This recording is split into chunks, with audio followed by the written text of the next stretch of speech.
Embrace the power of knowledge at Sanskriti University, ranked first in most promising university in engineering and management in India. Visit www.sanskriti. नमस्कार, स्वागत है आपका। आप देख रहे हैं न्यूज नेशन। मैं हूं आपके साथ संजय यादव। मिडिल ईस्ट में महायुद्ध की आहट सुनाई दे रही है। हूती ने जिस तरीके से इजराइल पर मिसाइल से अटैक किया है, उसके बाद नेतन्याहू काफी गुस्से में है। नेतन्याहू ने इजराइल के अफसरों के साथ मीटिंग की और उस मीटिंग में चर्चा हुई है कि हूती के खिलाफ भी वैसा ही ऑपरेशन किया जाए जैसा हमास के खिलाफ हुआ है। जाहिर है हूती के खिलाफ ये इजराइल का गुस्सा है, क्योंकि हूती ने इजराइल पर मिसाइल दागकर इजराइल को चुनौती दी।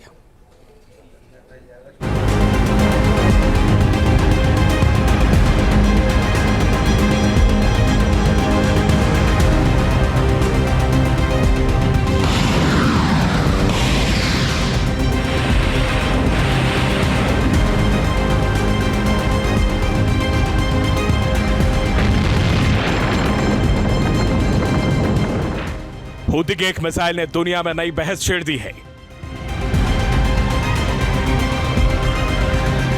तेल अवीव में हूती की मिसाइल गिरी और पूरी दुनिया टेंशन में आ गई।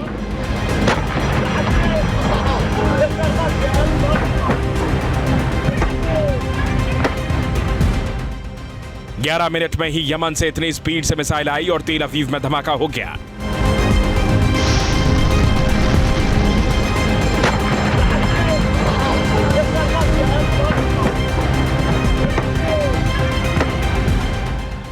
रविवार को इजराइल में हुए हूती हमले के बाद से ही यह सवाल उठने लगा है कि क्या हूती ने इजराइल पर दागी हाइपरसोनिक मिसाइल।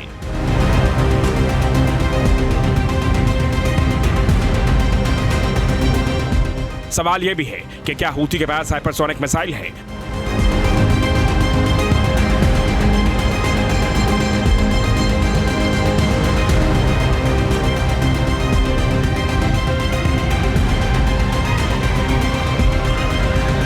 सवाल तो यह भी उठने लगे हैं कि आखिर हूती के पास हाइपरसोनिक मिसाइल कहां से आई।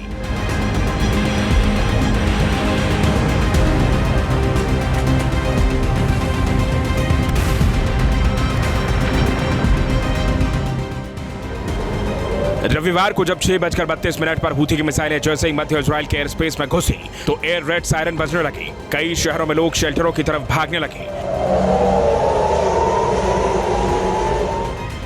इस अफरा तफरी के बीच ही हूती की 2 बैलिस्टिक मिसाइलों ने लॉर्ड शहर में तबाही मचा दी और तेल अवीव का आसमान भी मिसाइलों के विस्फोट से गूंजने लगा।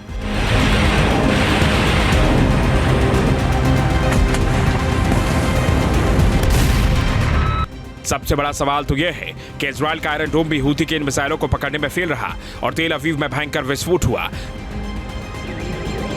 गनीमत यह रही कि हूती के इस हमले में किसी को भी किसी तरह का नुकसान नहीं हुआ, क्योंकि मिसाइल खुली जगह पर गिरी थी।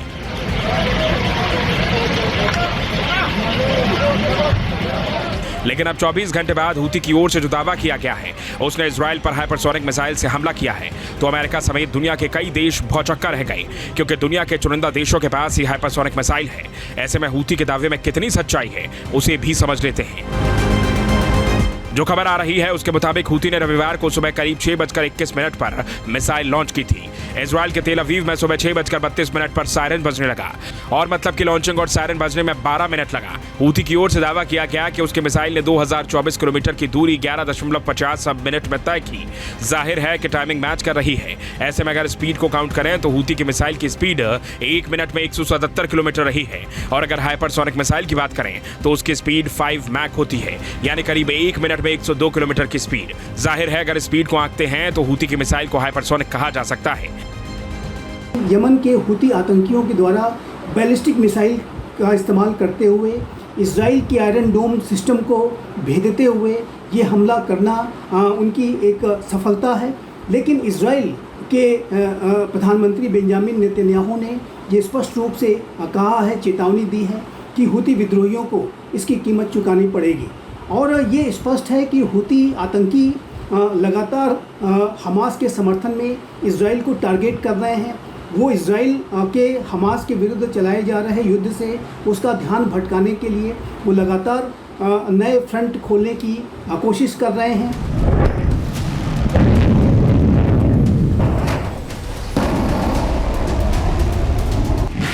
हालांकि आईडीएफ ने हूती के दावे को सिरे से खारिज किया है। आईडीएफ के अफसरों का कहना है कि हूती ने तेल अवीव पर अटैक तो किया था, उससे कुछ नुकसान नहीं हुआ, लेकिन हूती के दावे में कितनी सच्चाई है, क्योंकि हूती ने तो जो मिसाइल दागी थी वो बैलिस्टिक मिसाइल थी, न कि हाइपरसोनिक मिसाइल।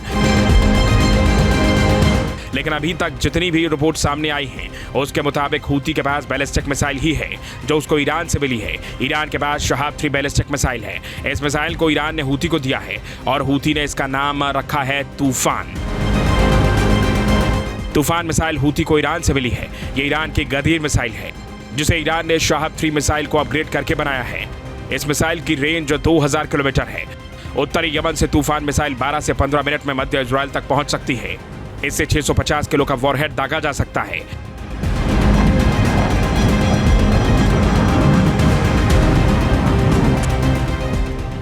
हूती की तूफान मिसाइल की खास बात है कि इसे 30 मिनट में ही लॉन्च किया जा सकता है और इसका टारगेट पहले से ही निर्धारित होता है। फ्लाइट के दौरान इसका रास्ता नहीं बदला जा सकता। बताया जा रहा है कि 25 साल से इजराइल ईरान के शहाब 3 को रोकने के लिए एरो सिस्टम को अपग्रेड कर रहा है। जाहिर है हूती के दावे पर चर्चा तेज है, लेकिन क्या हूती ने इजराइल पर हमला करके गलती कर दी है?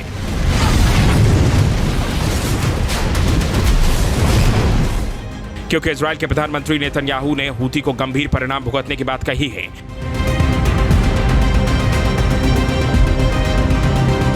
הבוקר החות'ים שיגרו טיל קרקע מתימן לשטחנו.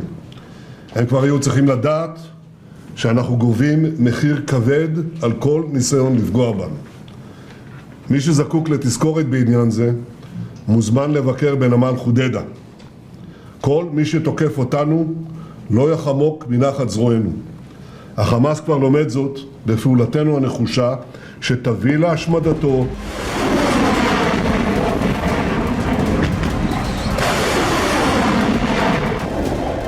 ईरान के मिसाइलों से हूती ने इजराइल के लिए मुश्किल खड़ी करनी शुरू कर दी है। वहीं खबर यह भी है कि हूती विद्रोही सीरिया भी पहुंच गए हैं। जॉर्डन के रास्ते हूती विद्रोहियों का एक स्पेशल ग्रुप सीरिया पहुंचा है जो लेबनान में हिजबुल्लाह के लड़ाकों के साथ जुड़ सकता है और इजराइल के खिलाफ गोलन हाइट्स की तरफ से जंग शुरू कर सकता है, जिससे मिडिल ईस्ट में भयंकर संग्राम की आहट तेज हो गई है।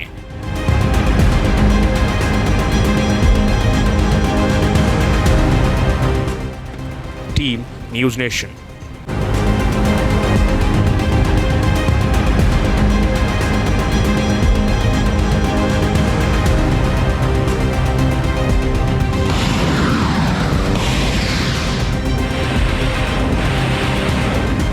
Embrace the power of knowledge at Sanskriti University, ranked first in most promising university in engineering and management in India. Visit www.sanskriti. News nation अब व्हाट्सएप पर खबरों के ताजा अपडेट के लिए न्यूज नेशन के इस क्यूआर कोड को स्कैन करें।